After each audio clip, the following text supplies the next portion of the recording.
Good afternoon again. This is Uma Shankar. So I welcome all of you on behalf of the team Voice of VIP to our 13th webinar on travel challenged. So in this webinar, we are going to look at different kinds of challenges and possibilities that we have in terms of traveling. So all of us have a lot of doubts regarding traveling. How do we travel? How do we manage in other countries? And several other doubts about accessibility and inclusion. So today we are having our comrade Karthik with us. So he's been an avid traveler himself, being a visually impaired. Also, he's so enthusiastic about talking to all of us about traveling, and he's sharing his experiences in his journey. So I welcome Karthik onto the webinar, and Karthik, over to you. Thanks, Uma. First of all, I would like to thank you, Vishnu, and the whole team of Voice of VIP for giving me an opportunity to have a session like this. Frankly saying, it's my first session that I am presenting over in terms of the community. I have given sessions in the past, but nothing was related to our community. So this is the first of its kind.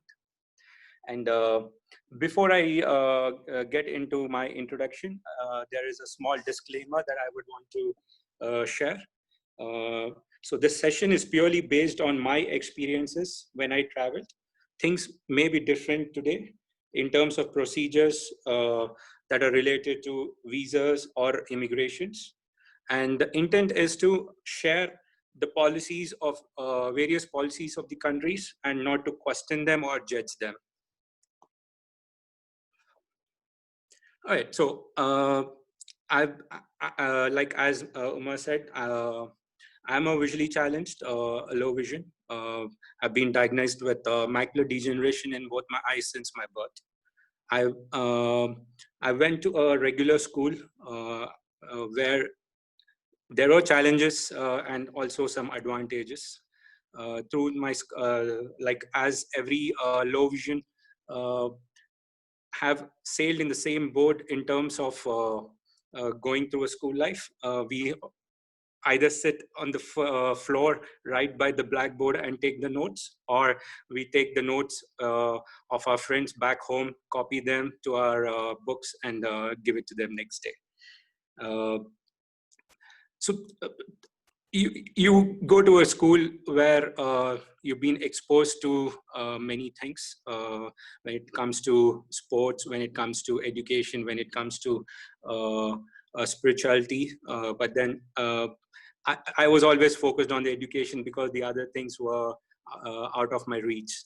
And the reason why I say out of my reach is only because of the lack of awareness the schools had, since it was a regular school and there was no inclusiveness back those days. Things have definitely changed in today's generation. Things are getting better for all of us. And after I finish off my 10th grade, I always had this intent to get in towards the science and the technology side. So as usual, I have taken maths, physics, and chemistry in my high school and passed over my MCET exam and cleared it to get a seat in one of the engineering colleges here in Hyderabad. Down again during my engineering life, it was again challenging because I went to a regular school and there was no special accommodations for people with vision loss, or in terms not just vision loss, any disability in that matter. The way I given my exams was throughout the semester I would never study, frankly saying. The only reason is because the books the font was too small for me to read them. And the night before the exam, I had few of my friends, either they come to my home or I go to their home. All they do is they read what's there on the books, and I actually analyze what they read and give my exam based on that previous night's preparation. That is all I would do it. Eventually, when I've given the exams, I would score more than decent marks, which was helpful for me to clear off the semesters. But when it came to the final semester, always there was confusion in my head, like what's next. And if I want to work, I am not equipped enough with knowledge-wise in terms of technology, because it was just one night preparation. So I always thought, no, this is not the way that I have to deal my life. This is not the way I have to go forward with terms of work-wise. So I thought I gave my research over, I did my research over traveling abroad, how the universities abroad are in terms of special accommodations for people with vision loss or any other disability. So during my research, I did find US was one of the top ranked universities, which has a special disability services for all the people with special accommodations. That actually gave me hope and inspiration to uh, uh, apply for the universities in US. And before I get there, I just want to give you a, a little brief about how to apply a passport. So basically, there is a website called passportindia.gov.in. And there you need to fill up a form which asks for very basic details. There is also a tab for people with disability services, where you can request for special accommodations based on the requirements that you have. And you will be given an appointment date. On a specific date, you are asked to carry certain list of documents like your Aadhaar card or your voter ID card or your bank statement. It does have the list of documents listed over there, and along with it, you may take a couple of photographs just in case. Normally these days they do take the digital photo right away, but just on a safer side. Having said that, there is a special accommodations for people with disabilities. Try using that, and the process is going to be very easy once you get towards it. These days, within 5 days, you apply, you get your passport. Otherwise, back when I have applied, it took at least 2 weeks to 3 weeks, but now it takes 5 days. And there's also Tatkal passport reservation for any of those who want it in emergency basis. You get it for within 2 days. I think, if I'm not wrong, the number of pages for passport, which has 36 pages, would cost around 1,500 rupees in a regular passport application process. And with 50 pages, it costs around 2,000 rupees. Like I said, things may change day to day, but always please go ahead and look for the current prices that has been available over the website. And so while I applied for the universities and during my research, again, I did notice I have to give the GRE and the TOEFL exams. The GRE and the TOEFL exams are the ones which test your English proficiency and your the quant and the logical thinking or the critical reasoning skills, where you are given a limited time to answer a few questions. It's all over the system. But then when I applied, it did take quite some time. When a regular person who applies for it, he can select the date right away. But since I required special accommodations, it did take quite a while. At least I would say more than 6 months of process to just get these exams scheduled. Because the centers that run these, that organize these GRE and TOEFL exams are ETS. It's Educational Training Services, run by Princeton University in New Jersey. And it did request for my medical certificate, where they verify, they validate it, and then based on the requirements, they did give a time and a half. For example, if the paper was just for 60 minutes, I was given 90 minutes to have answered those questions. And I've chosen a large font size for the exam. back then I was not equipped much with a screen reading software, so I opted for the large font size. But these days, screen reading softwares are also available for the exams. Any one of you wants to give can definitely go with the screen reading option.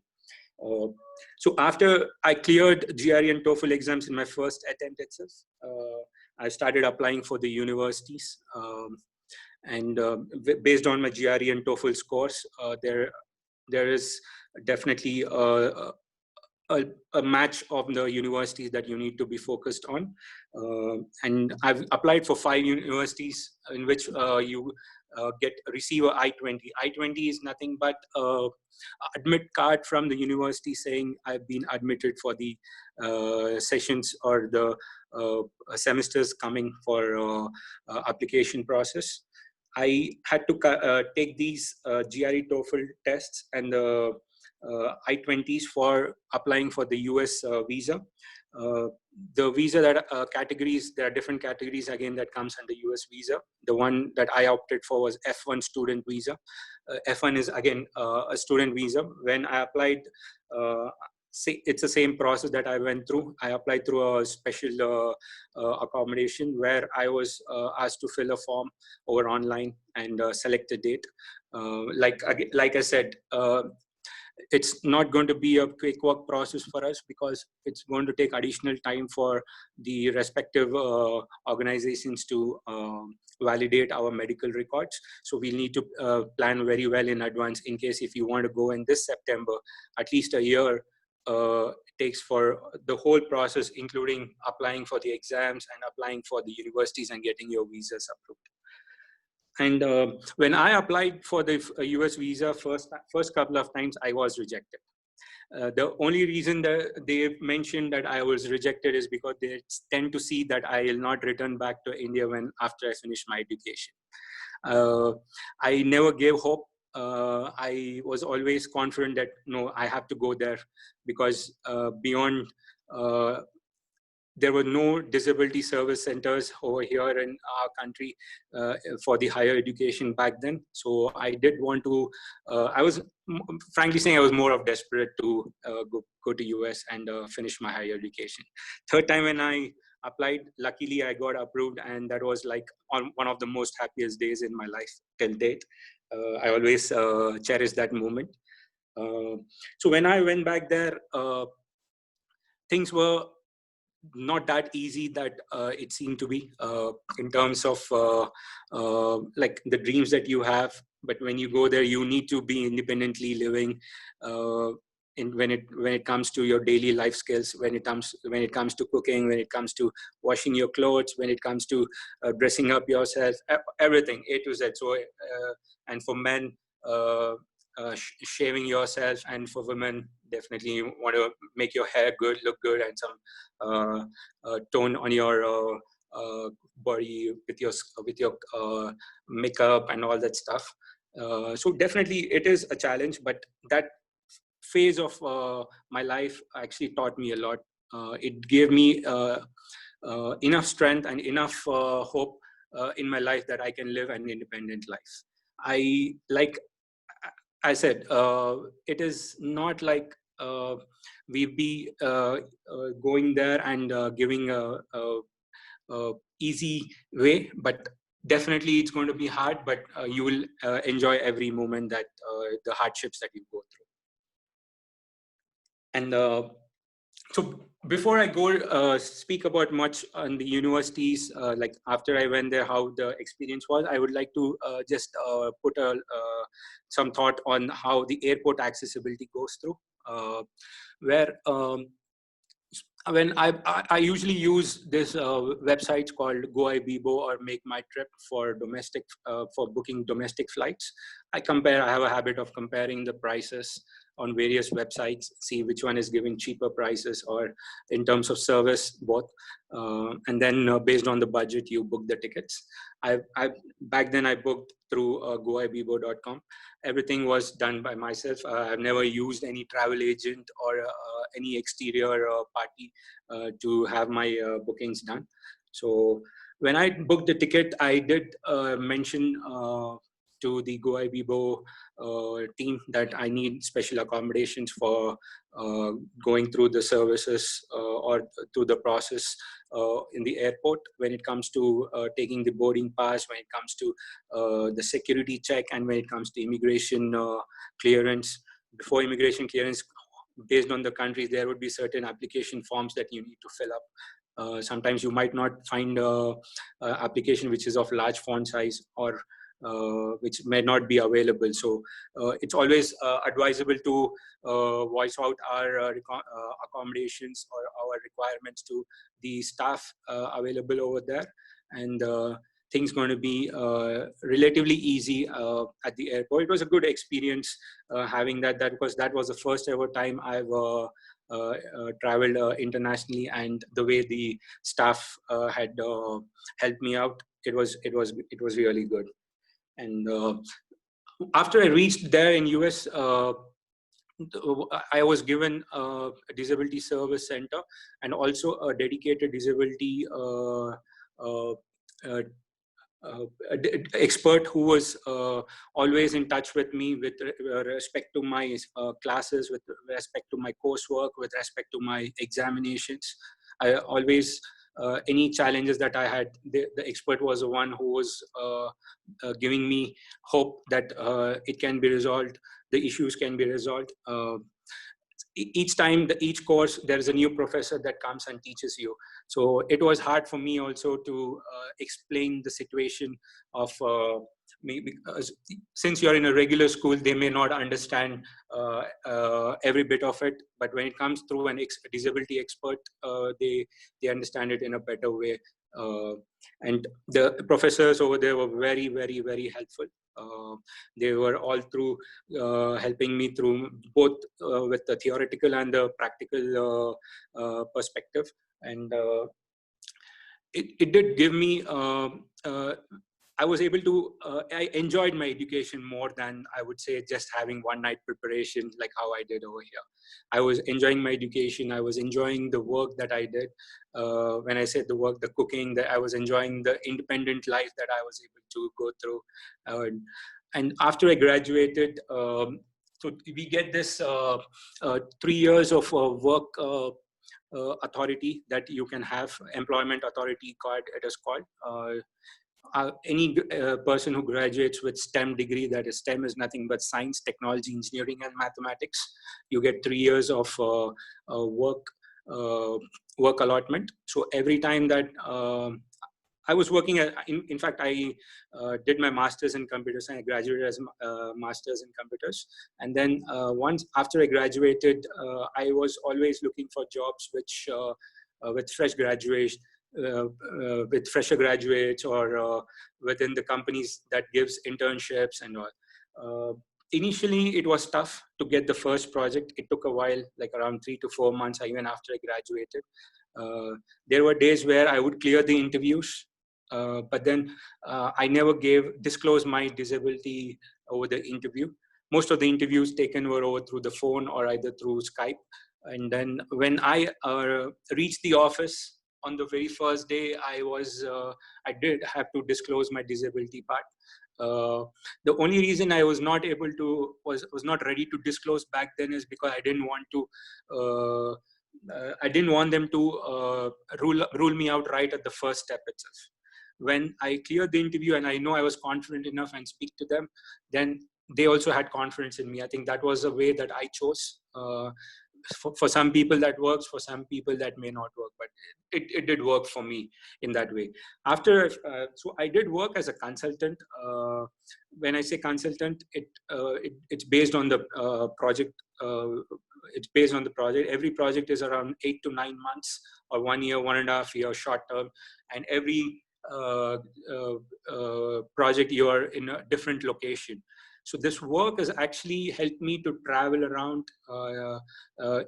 Initially, it was not of my choice. It was only purely based because of my work that I had to travel. I worked in various cities. I worked in Seattle, I worked in Atlanta, and I worked in Philadelphia also. And for a 1.5 years, I worked from home. The various companies I worked here as a consultant was Bank of America, AT&T, CNN, and Comcast. And all the projects, they were related to F5 networks. This is to do with creation of virtual servers using LTMs and GTMs, that's local traffic management and the global traffic management. The first project was a little, like I said, nothing to do with the disability part, but it was hard because everything is new to you. And Masters in computer science, when I say it's nothing related to only a specific networking field, it can also come to database, it can come to web development, it can come to some programming languages, and also includes networking.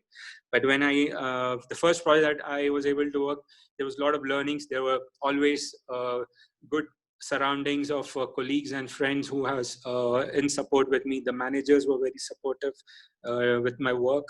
And so while I was traveling from city to city, every city that I traveled, it was like I had to start from the scratch, making new friends, moving around new places, anxious, excited of every place. When it comes to public transport, you are not aware how things go on in terms of public transport. I always would say yes to any project that comes to my mind, that comes to my hand. The reason that was is I wanted to work, I wanted to explore, I wanted to experience all the cultures, I wanted to experience the difficulties, I wanted to experience the goodness, everything, because that's life is all about. I felt completed only when you experience all these things. Otherwise, there is an incompleteness in you when you don't experience everything. And so after 3 years of my work, then comes the transfer of your work to the H1B. H1B is nothing but a permanent work visa that you get. This is through the government of America. But these days it's been under lottery system. It is not purely based off your merit. Unfortunately, it is what it is. So you have to go through a lottery system. Every year around 240,000 applications are in place, and out of which only 80,000 applications are being considered, which is almost like 1:3 ratio. Unfortunately, I was not picked in the lottery, and then I had to give up my dreams back there. Then I moved back to India. But then, having said that, when I came back to India, I worked in Bangalore for Cisco.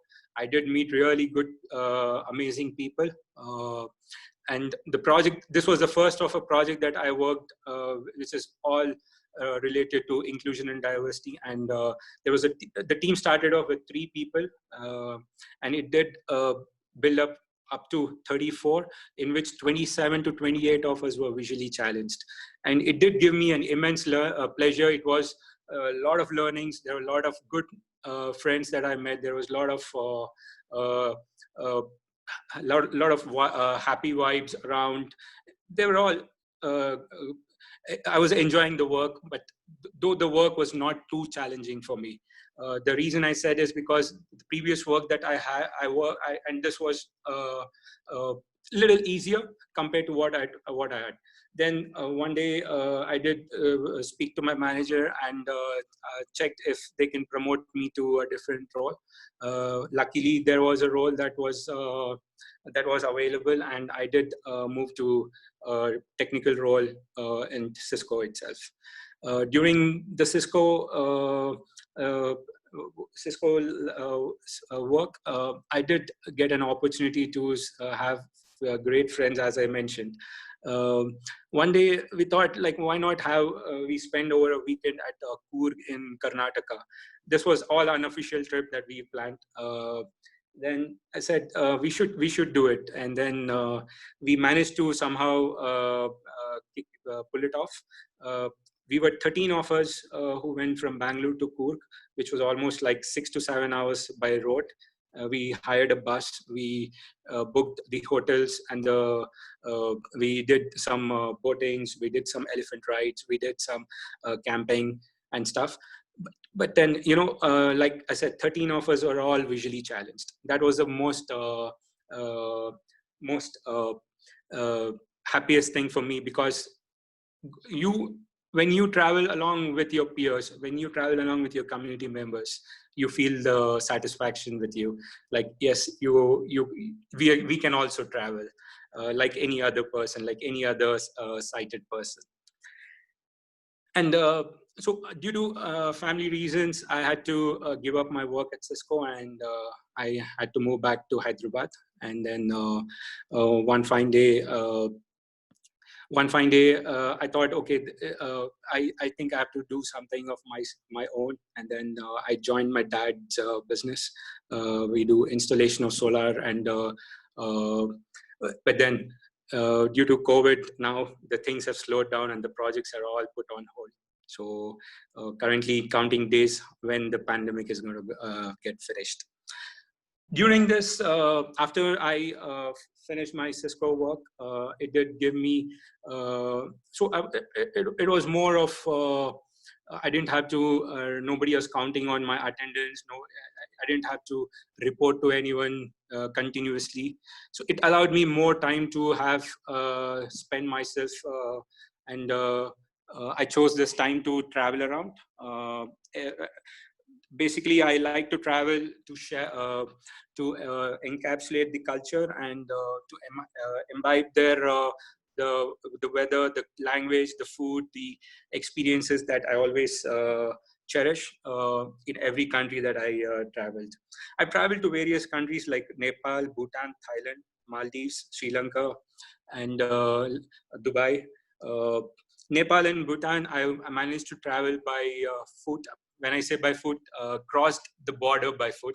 Until the border, I took a train from Hyderabad to reach there, crossed the border, and I managed to get there.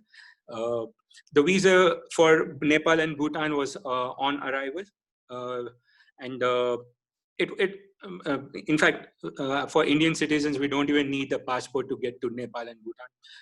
Election ID card or a voter ID card or a PAN card. I'm not sure about PAN card, but an election ID card would do if you don't have a passport. Thailand, I did travel with my family. This was also a memorable trip for me because I had to take my parents for their wedding anniversary there. And it was also an on-arrival visa. I had to fill up an application form in the airport itself, and they approved the visas within like half hour or so. And Maldives was a solo trip that I did. I had to, like, this was right out away from our Indian Ocean side. It's a country which is made of full of islands, it's natural islands. Again, they're not man-made, so natural islands are always beautiful. The islands were very small, with hardly a radius of 2 kilometers. The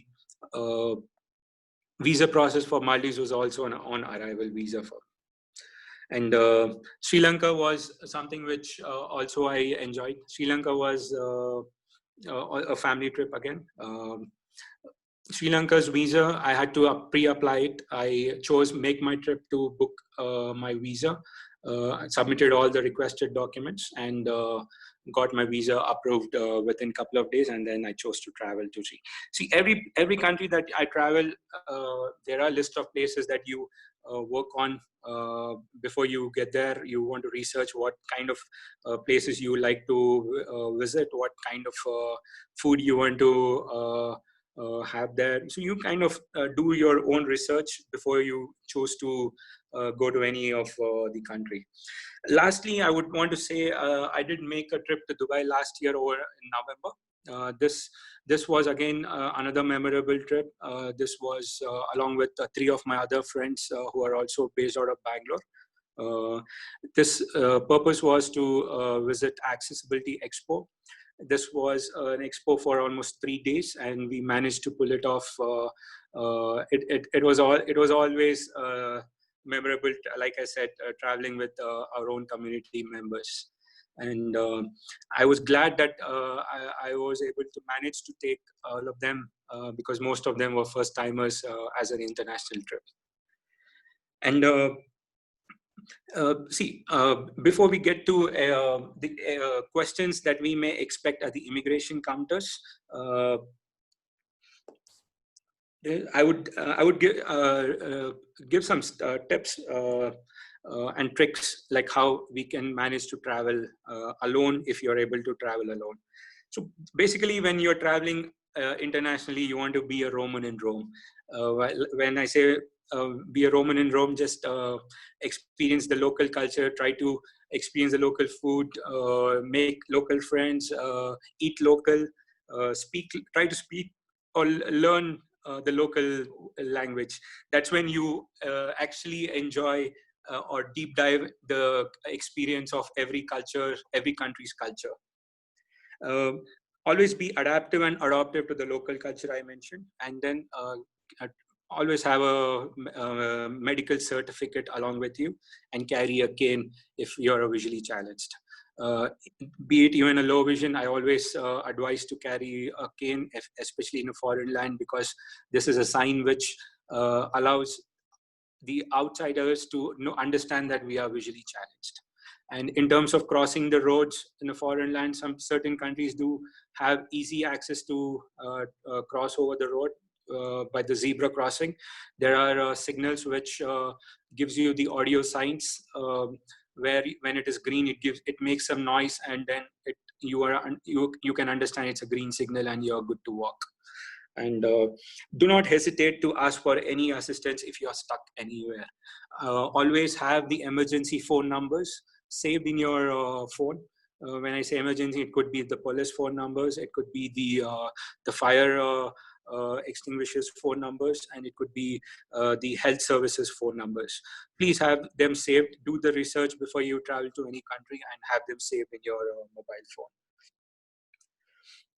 And any challenges if you have with respect to the hotel, after you reach the hotel, maybe you might face challenge in having a breakfast, or maybe you have challenge having a lunch at a specific hotel. Upfront, do not hesitate to let them know. Please keep them aware. Based on the requirements, they'll be more than happy to help you out. I think more vocal we are, I think more easy we are, the things are for us. Also, when I believe in this, when you are vocal, you are actually making an effort to create awareness towards the community itself, if not for yourself, even for the community. So always be vocal in any challenges that you have. And apply the type of visa. For example, if you're visiting a country for work-wise, check for the category of the visa that work visa contains for that respective country, and apply for that. If you want to travel for education purpose, then apply for a student visa. If you're traveling for leisure, then apply for a visit visa or a travel visa. So every country has their own rules and regulations. You'll have to go to the respective visa website links and go through the process, apply for it, and you'll be good to go. And never exceed your stay above the expiry date. For example, sometimes the visit visas you get for 1 week or 10 days, or even 15 days or 1 month. On the passport or on the visa, on your visa, the expiry date is mentioned. Do not try to avoid as much as you can to not stay until the expiry date. Try to leave the country at least a couple of days before the expiry date, because this all adds to your travel history, and in the future, to any countries that you apply for visas, it gives you a travel history with a positive signs to get the visas approved. All right, so the expected questions at the immigration counters that you may face is they may ask you, have you booked your hotels, or please show me your reservation. So always have a copy of your hotel accommodations. Your return tickets, they may ask for your return tickets, or on ongoing ticket. and they may ask you if you have a tour guide. So since we are visually challenged, they might be particular about, and this only when we are traveling solo. So they might be particular about if we have a guide or no. Look for a guide before itself. Research for a guide. If you don't, I'm sure most of us want to be independently traveling, but this is something where we can be stopped because of the challenges we may have, and they may not be comfortable clearing the immigration. So look for a guide, have a word with them, see to him how much they charge, have an email confirmation, and you can show this email confirmation with the guide that you have. After you clearing the immigration, then nobody's going to question you. You have a guide or you don't have a guide. It's all up to you how you want to deal with it after that.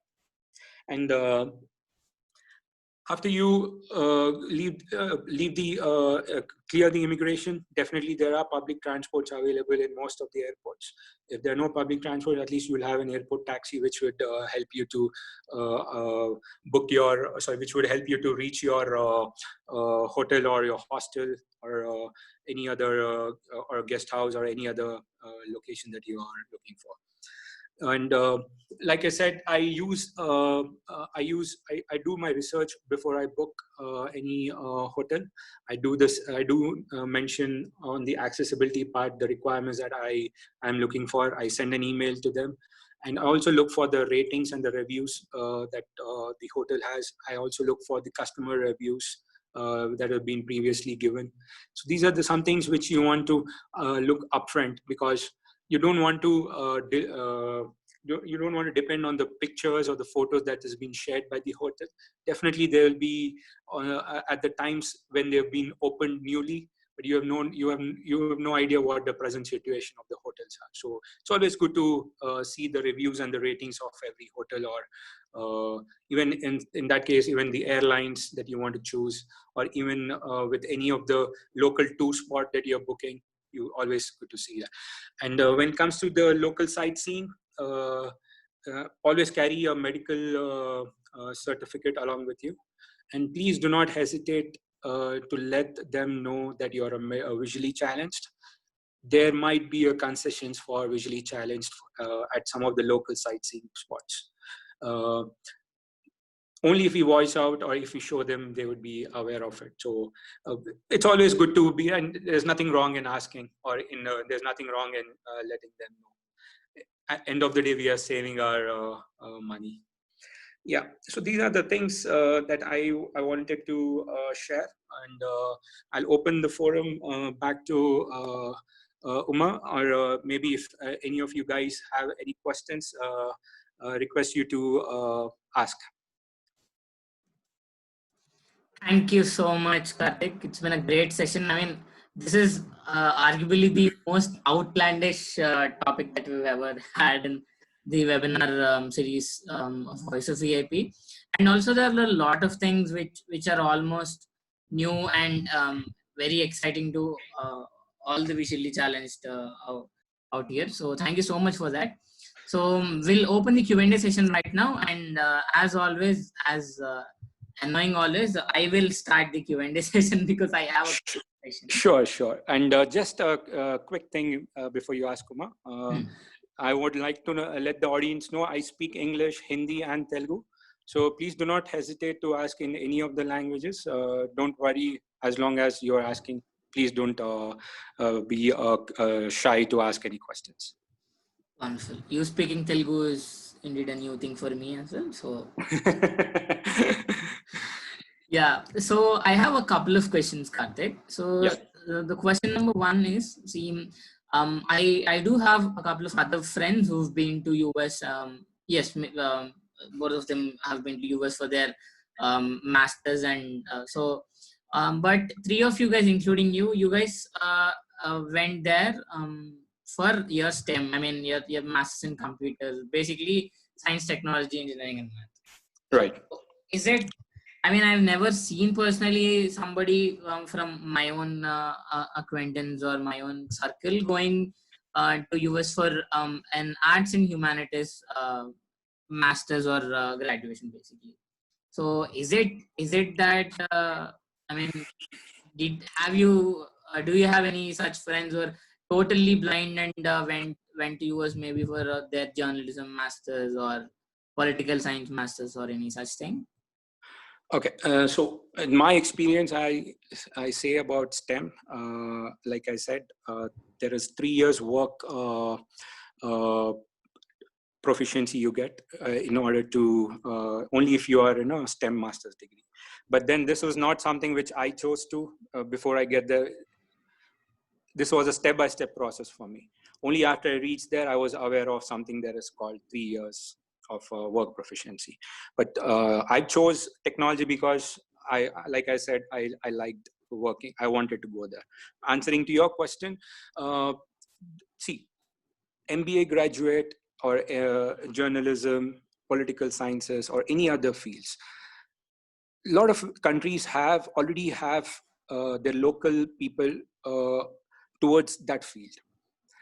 When it comes to, and this is a fact, when it comes to technology or when it comes to medical field, there are shortage of people.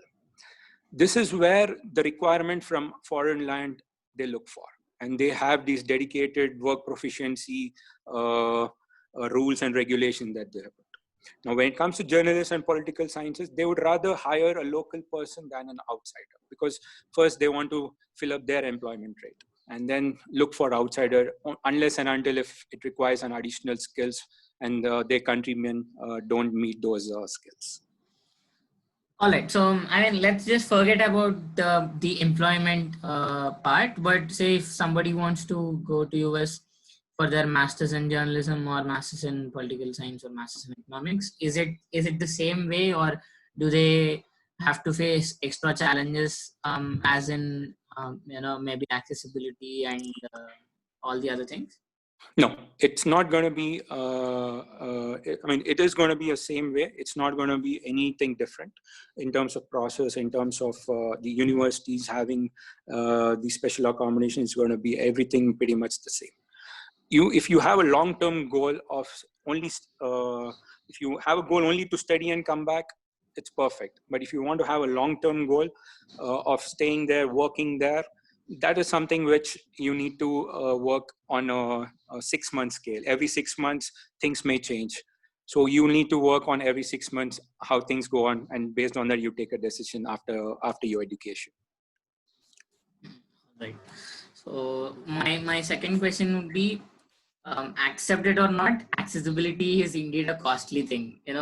If you Yes. go to a place, maybe say if you go to a new hotel or if you go to a new place, maybe for sightseeing or as on a tour, definitely if you're looking for more accessible ways of doing things, definitely it is costlier than the normal way. So is it, I mean, how much difference will it make in terms of traveling for the That's travel? really a good question. Frankly saying, there will not be any additional charges for the accessibility services, at least in foreign land, because they're more inclusive towards, they believe in the equality and opportunities. They don't have any additional charges. Like I mentioned in my session, if you showcase that you with a medical certificate that you are visually challenged, in fact, the cost might reduce based on the country's guidelines and the rules that they have in terms of local sightseeing. Wonderful. Thank you so much, Karthik. So that's all from me. Enough me bothering everybody. So No. you guys can start asking your own questions. Ask away anything. Karthik is ever so ready to answer any of your questions.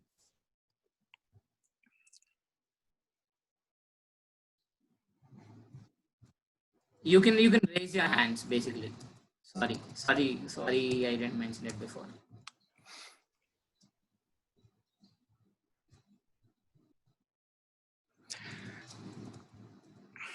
I think before somebody asks a question, I just want to also mention one additional point. Sorry to interrupt. No problem. Okay, so the currency exchange. This is one of the most vital point that I somehow missed it. I'm sorry on that. The currency exchange is something which a lot of us would also have a question on. Every country deals with different currencies. So there are two ways. Like all of us know, we either take manual currency or have some digital currency along with us. The digital currency, just we can go to any of our local banks, have a forex card. It's as equal as a debit card or a credit card, the way it looks, and you can utilize that. Convert the INR to a local country's currency. You can let the bank know, they do all the process for you. The manual currency is something which we as a visually challenged needs to be a little cautious on. So there are a lot of local currency exchanges all over the cities in India. You can go to any of the local currency, check for the rates. You can compare to a few of the currency exchanges places and see which one gives better rate, and you can go for that. But before that, you need to research on yourself what denominations the country carries, and if there is any braille mark or any way of recognition for a visually challenged, which is very important for us to know. It's a prior homework that we need to do. Sometimes there are technology that helps you to identify the currency for various countries. Some countries may not be still up to the mark towards the technology. So there might be certain braille marks and you need to learn. I'm pretty sure a lot of us are like a lot of me, like I said, I don't know braille, but I try to learn a bit of it when it's really necessary in terms of currency, at least, so that I can identify how much the note is. All right. So, Chi, can you unmute yourself and talk? I mean, ask a question.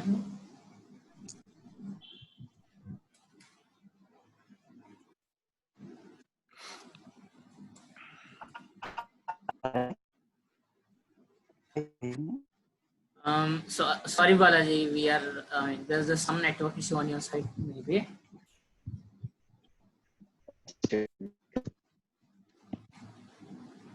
Now? No, it's still like that. No, Balaji, we are unable to hear you. So can you just type it out in the chat box, maybe?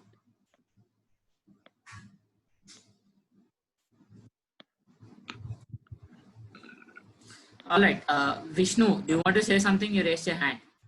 Yeah. I want to ask a question to Karthik. So hi, Karthik. This is Vishnu here again. Hey, Vishnu. Good to see you here again. Yeah, and so I mean, we already discussed this. We already had a discussion on this while we were preparing for the webinar today. Mm-hmm. But for the convenience of this community, I would also like to raise this question again. Sure. So, my belief personally is when you are traveling abroad on a shoestring budget, mm-hmm. the area where you can actually save is, in transportation when you get from point A to point B, mm-hmm. and also when you are opting for an accommodation. So, and coming to the second thing, the accommodation part, we have options like hostels and Airbnbs, right? Right. They give us a wonderful opportunity to socialize with people, and also at the same time, they are affordable. Yes. So how has your experience been with the hostels and Airbnbs? I'm asking both in terms of the accessibility of the applications and things like that, and also your experiences with fellow travelers and fellow backpackers. Okay. Yeah. So when it comes to hostel, I use Hostel World and Booking.com itself. Both of the apps are very much accessible, and both with iOS and Android based. Like I said, if at all I feel a certain place, I do not have a way where I could reach to in terms of transportation from the airport to that particular hostel, I try to put it clear in my email to the hotel staff.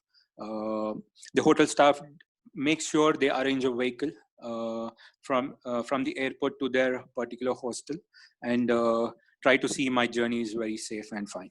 When it comes to socialization, I am one among those people who like to socialize, make new friends, imbibe the local culture. So hostels would be the best opportunity for us to make friends, the local friends.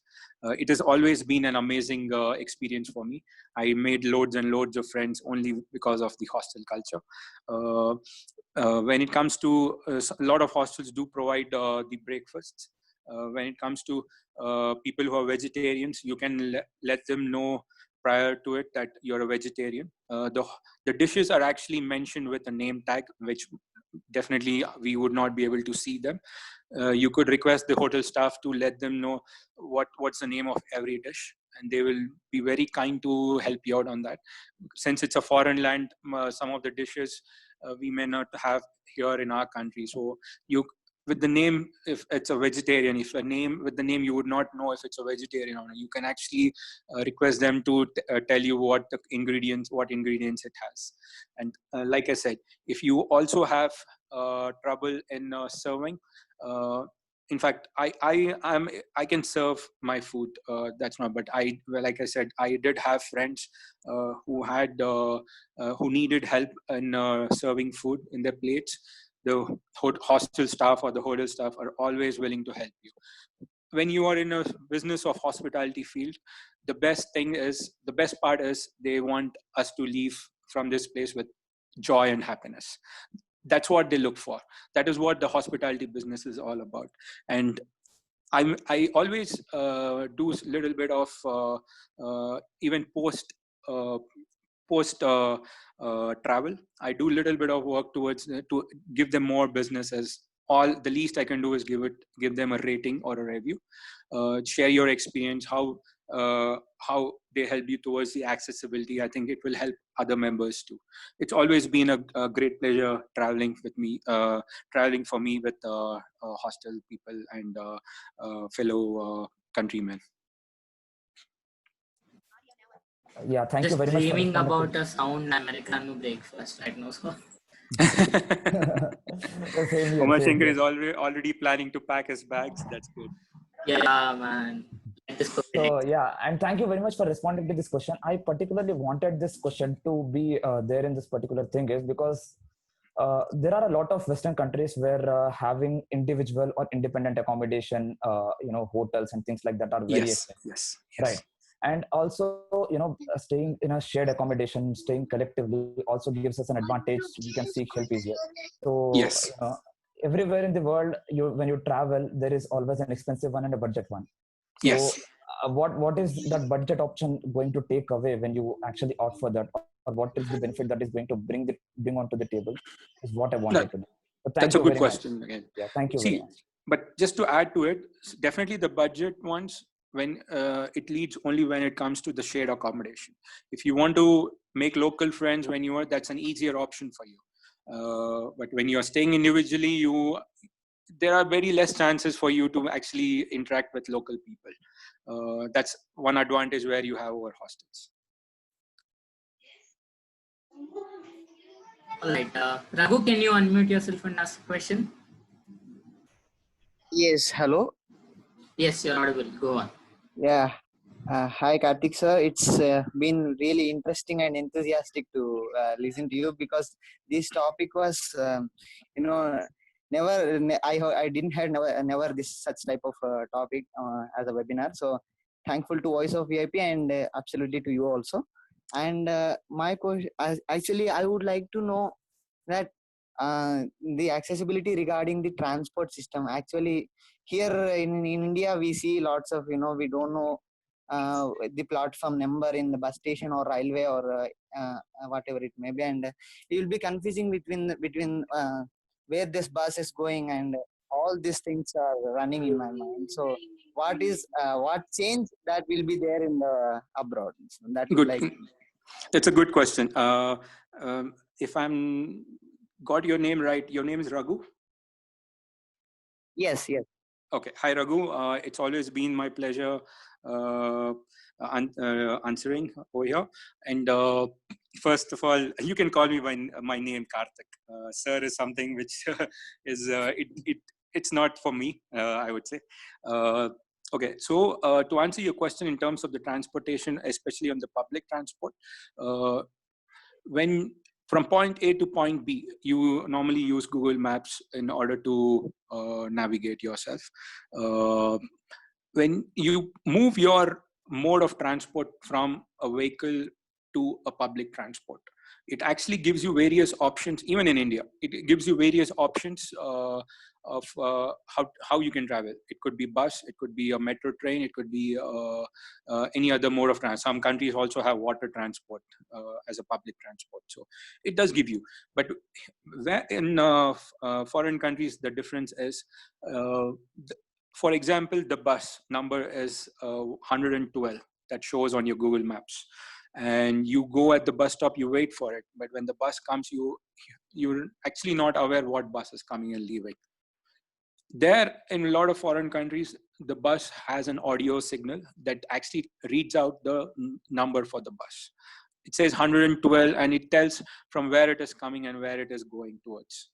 So based on that, you can actually get into the bus. When it comes to the train, it also, the Google Maps also tells you the track numbers or the platform numbers. If you have difficulty in finding out the platform numbers or the track numbers, always the staff is available around in the metro stations or even the train stations. You can request them to help you out in navigating how do I head towards the respective tags. Most of the metro stations and especially the countries which are developed in the western side, they are all equipped with the tactiles and very good quality of tactiles. So it's very different from what we have over here. They're all easy to navigate. That's the best part of beauty of traveling towards the western countries. Yeah, That's that's been really wonderful. Thank you. Compared to what we have in India. Yeah, that's what. Like I said, every country has their own ways to deal things. I think we are still a developing nation. We keep calling ourselves a developing nation. So hopefully we will also be meeting where we are supposed to be very soon. Yeah, that's but good. it actually needs people like us to voice out. Only more we voice out, I think things would get better for us. Yes, I hope Voice of VIP is doing that. Perfect. At least doing it somewhat effectively. So any questions? Any more questions? Hey. Hey, also sorry if my sound is very bad because it's damn raining here. So you're fine. Yeah. Hey, Karthik. Hi, who's this? I'm Balaji. Hi, Balaji. Please go ahead. Yeah. If you had a chance to stay in US, hey, what type of job you want to look for? Okay, that's a good question. Today, if I have an opportunity to go to US, I would definitely want to go there. The only reason I would say is the ease of living, especially for people of our community or of our kind. The ease of living is there. Yeah, so to answer your question, what kind of job I would want to do, I would really want to do anything related to the technology field. It could also be related to the accessibility also. It could be related to, I also do some web development, HTML, I use HTML, I know how to use PHP, anything of that sort. I will. But contributing towards our community is something which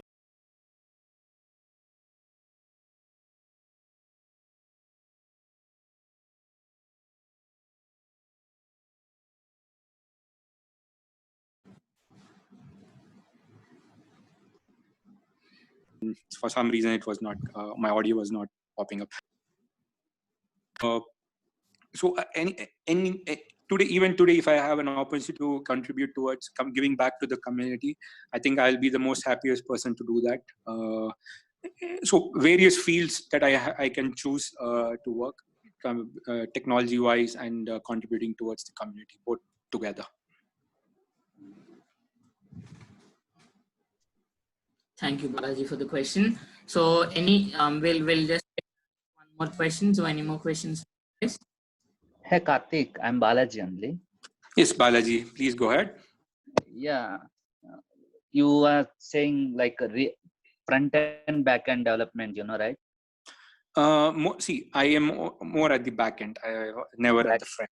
Is there any jobs in India for the back end? Definitely there will be, but when it comes to inclusion diversity, I think you need to contact various organizations see if you can get through them. Definitely, they'll test your skills. There are jobs. I myself an example for it. When I worked for Cisco, I was working towards the networking field. My specialization was on SNMP part. I was handling issues related to high CPU when the customer raised queries or raised queries on this. Yeah. Can I call personally? Yes, please. You can. The Voice of VIP team has my contact details. Please reach out to them. They will be more than happy to share my information. Okay, thank you for talking. Yeah, this is Raghu. Can I ask one more question? No, Please, you can't. Raghu, go ahead. No, you're not allowed. Okay, so Go on. so here what happens is like, as you already said about the crossing the road, actually you said that there will be the that type of algebra or that things, but in Hyderabad it is very hard to simply it doesn't get signal, and you will find very hard to cross the road. When I went to Bangalore, there were some internal tunnels through which there were ways under the underground ways, so we could Mhm. cross over it. So can we find any such type of things in America? See, yes, I think crossing the road over there is one of the easiest tasks for us. There, so the zebra crossing is where you normally cross over there. You cannot cross in the middle of the road because you're given a fine. That's one reason why I say you need to have a medical certificate always handy in your hand. By mistake, even if you traveled and the police catches you, you can let them know that it was by mistake. Again, having said that, we shouldn't do it on purpose and then show a medical certificate. Only if it is by mistake you can show a medical certificate. Maybe they might consider that, and they might not. They might release you without any fine. Otherwise, it's a big fine. So the zebra crossings, at the start, on all the four corners, there is a button, push button. So when you press that push button, there is one mode of audio given. When the red signal is there, the audio tune is, say for example, a single tune like that. When the red converts to green signal, it might give you a double signal, like uh, uh, uh, so there's a variation in those in the sounds, which will make you identify, okay, it's green or red.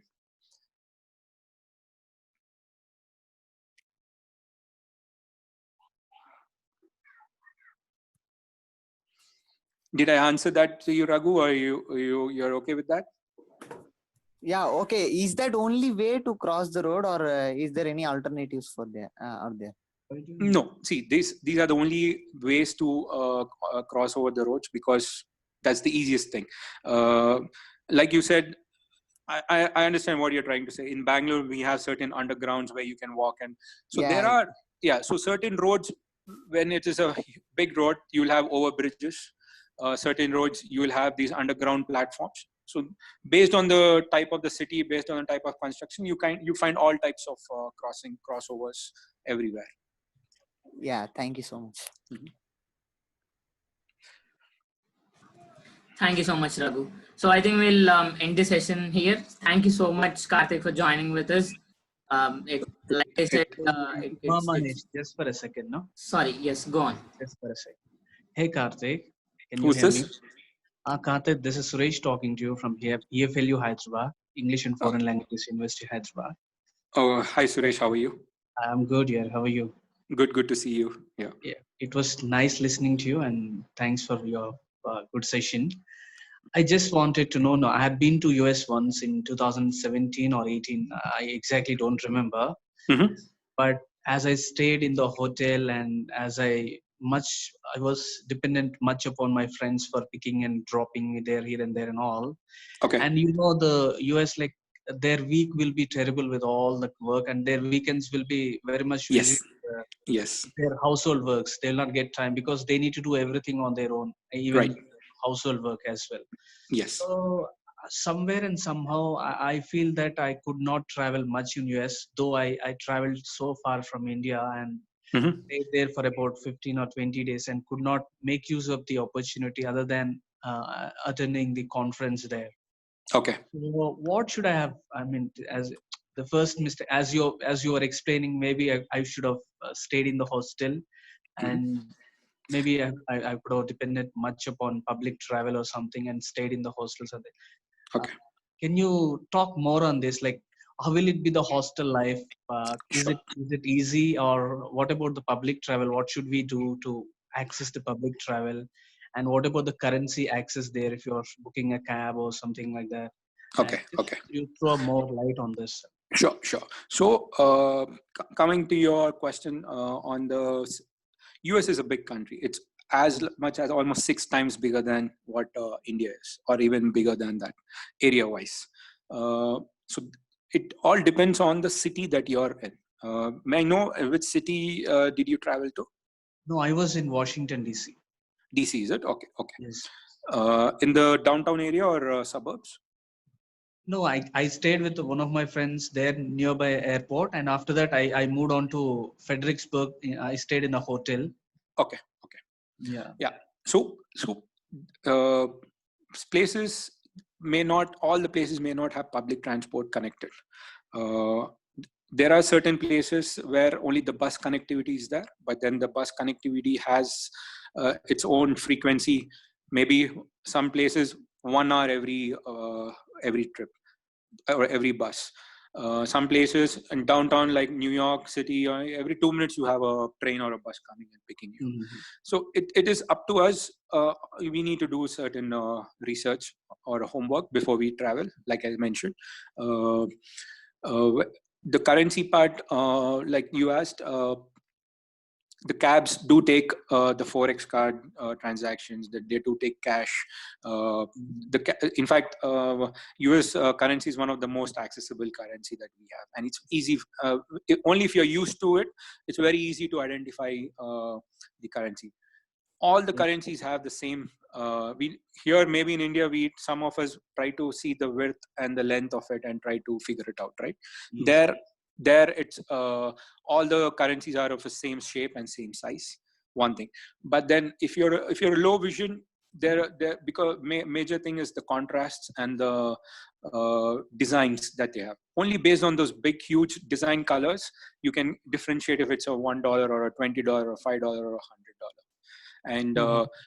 you can also use technology. These days we have Yeah, there are Seeing a lot of AI. apps now, applications. Yes, these days we have Seeing AI, Envision AI. It's always easy to identify the currency with them, helping with the help of those. Uh-huh. And in terms of hostel life, like I said, it always varies what kind of a person you are. If you are an outgoing person, if you are a person, when I say outgoing, you need to understand, or you need to read the mind of a person very instantly. Because there would see most of the people who come to a hostel are actually for travel, definitely, but Mhm. very rarely you find people, maybe it's not good to mingle with them. Certain areas, especially, like, as it's an open secret, right? In America you do see various things happening every day, some gun shooting somewhere, something Yes. else. Yeah, Mm. so you need to be cautious, you need to be understandable, you need to open up, but at the same time you need to be cautious and understand based on the person how he's talking to you. So more the hostel, it's mostly young crowd that comes there. Mhm. They will definitely try to help. Even if you make friends, good. If you don't make friends, they're always the staff that is available there. Like I said, mainly America, the hospitality is something which, especially who are in that business, for them the customer is like a god. Yes, yes, Customer is like a god, and they treat us like that. yes. Because they have the rules and regulations that they have. Anybody can sue anyone there, and the costs of fines are very huge. So they are very, very particular, very gentle, very humanity wise they are very good, Mhm. in terms of hospitality wise. And so is that all that I answered you, or did I miss anything of your question? Yeah, you have answered the Okay. hostel currency, then yes, then, and there is something that people, we Indians in America, if we get to meet there, we keep talking that, like, though how maybe ever you may be socialized and friendly to them, at the end of the day, they don't include you in their group as much as they include their native people. Is it true?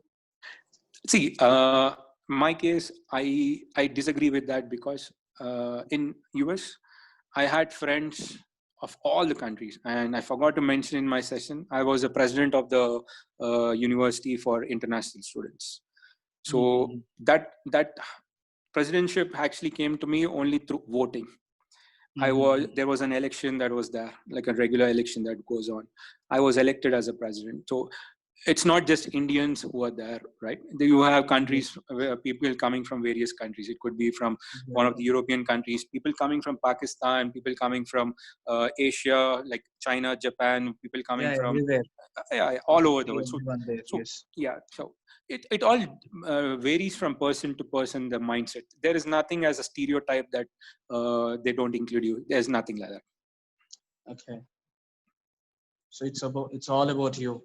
Yes, it's all about how you're How taking you portray things. yourself, how you are with them. Totally. Nice talking to you, Karthik. It was wonderful listening to you.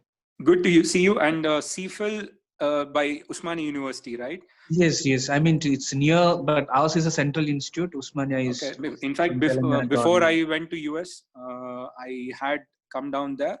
I forgot the name of the person. In fact, I came there for screen reading training for a week over there before I went to US. When was it? This was almost like 2008, 2009. Oh, right. I've been there from 2011. I see. Okay. Yeah. It was before I was. In fact, maybe it was Rajshekhar, who's a teacher there. Yes. And I've been aligned with LV Prasad ever since I was 2 years old. So I'm one of the oldest patients for them. And LV Prasad, in fact, aligned me to CFIL for screen reading software over there. Yeah, I do go there. Yeah. Okay. All right. Good luck for you. Yeah, same here. I just finished my studies from there, and anyways, we'll get in touch offline. So no problem. Yeah. Bye, Karthik. Thank you, Suresh. If anyone else have any questions, please, yes, go on. Hey, Shankar. Yeah. Hey, Karthik. This is Anup here. Yes. It was a great session, first of all, and it was very enlightening and informative. So before we end this, right, I just wanted to ask one question in interest for everyone. So do you have any knowledge about the scholarship opportunities over there? And if so, is there any specific to people with disability? And if you have come across any, and if you could, enlighten us with that information as well, that would be great. Sure. That's a good question, Anup. Definitely there is scholarship, but is there any scholarship dedicated to disability? Again, the answer is yes. But if you are from a foreign country, the answer is no. If you're a local citizen over there, or if you're a green card holder, there is a scholarship. People who are coming out of US and coming to study there will not be dedicated scholarship only for disability. We have a regular scholarships based on the merit of your GRE, TOEFL, or even your previous semester exams. You have a regular scholarship where you can apply for it. You are not special. You're not counted as a special one for that. In fact, while I was doing my master's, first semester, I had to pay my fees out of the pocket. I took a bank loan. The rest 3 semesters, I didn't have to take any loan because I was awarded as a graduate assistant to one of the international student advisors there, which covered most of my course fees. Right. Perfect. That answers. And again, a great session. Thank you, Karthik. Yeah. See you, Anup. See you. By the way, guys, like I said, Uma, with your permission, can I just have a word? I was about to tell about yes. So guys, Anup is one of the persons who traveled with me to Dubai, which I mentioned for an accessibility expo. We have 2 other friends named Praveen and Naufal. I'm not sure if they're on the call, but yeah. Anup, Praveen, Noful and myself, we also have a YouTube channel by name VI Inspire. I'll spell that for you: WEEYEINSPIRE.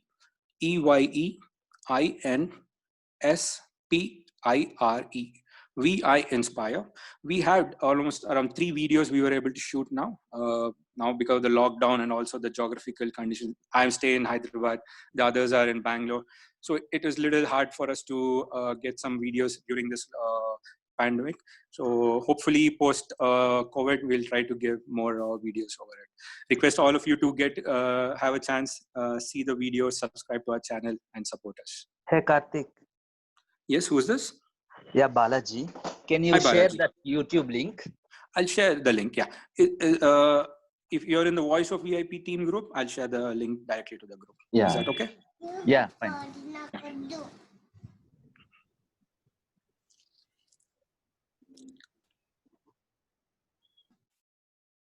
Yeah, we'll also share the link in the WhatsApp group, so you can check it out from there. Subscribe and ring the bell icon. So that is. Yeah. So thanks for that. Actually, thanks for Anup, because bringing up this question. It reminds me of one more question. So the couple of parts in this question. So how expensive is it if you want to go there and study, and also, you know, the one of the best things about studying abroad, at least for me, is you get to you get to work somewhere and be independent, try to be as independent as possible. So is it the same way for visually impaired?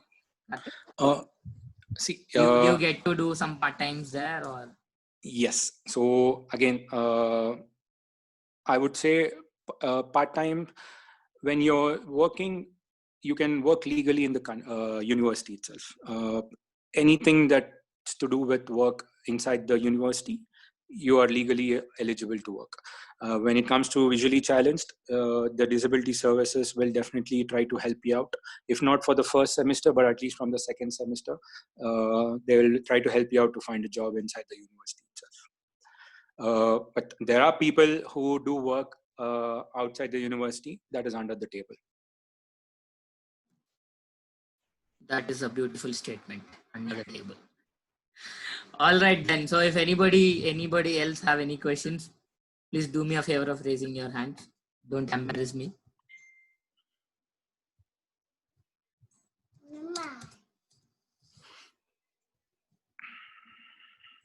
All right. So looks like we are done with the question. So thank you so much. Hello. Thank you so much for embarrassing me again. So you go on. Hello, Uma. Hello. Yes, you're audible. Hello. Go on. Okay, sorry. Karthik, what VI Inspire? What sort of videos are that actually? What do you deal with in that YouTube channel?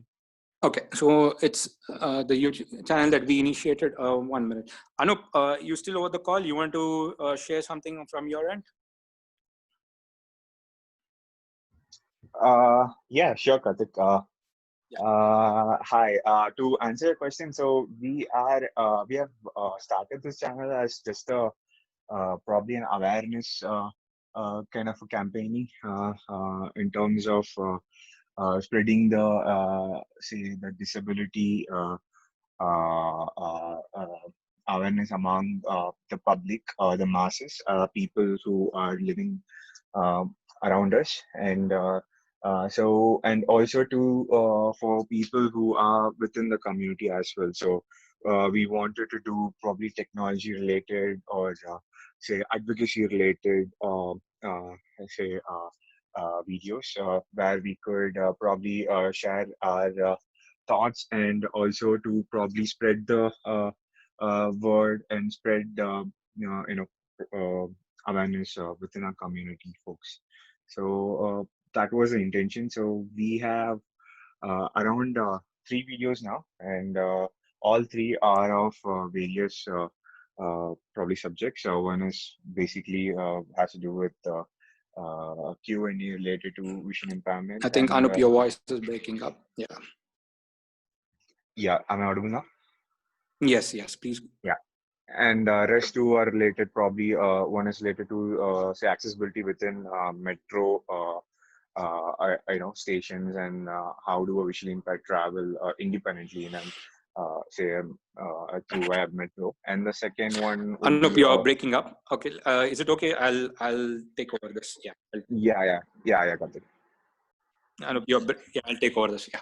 So, like to add to what Anup has said, we were here to showcase our or create awareness in terms of vision impairment. It could be not just for the people who are visually challenged, even for the sighted.